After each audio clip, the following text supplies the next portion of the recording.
Some people might say that the engine is the most important part of a car because it's the part that makes the power.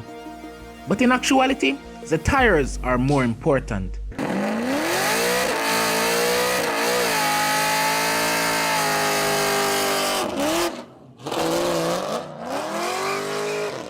First, let's get something out the way. Tire plus rim equals wheel. People always mix it up. And today we're talking about tires.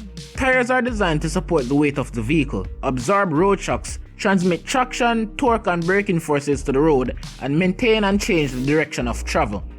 Nowadays, tires are made of resilient rubber and filled with compressed air. But that wasn't always the case.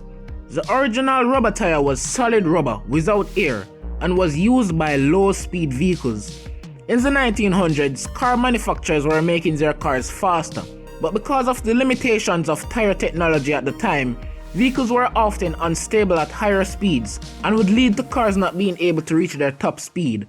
Fast forward to today and tires are being made from natural and synthetic rubber, giving vehicles more handling and acceleration capabilities. If it weren't for tires, cars would be made totally different. The cars we know today would not be able to accomplish some of the things that they can do at the moment. Motorsports would be boring or totally non-existent, and other forms of transportation like trains would probably be more effective since they ride on metal rails with metal wheels and still manage to be really quick.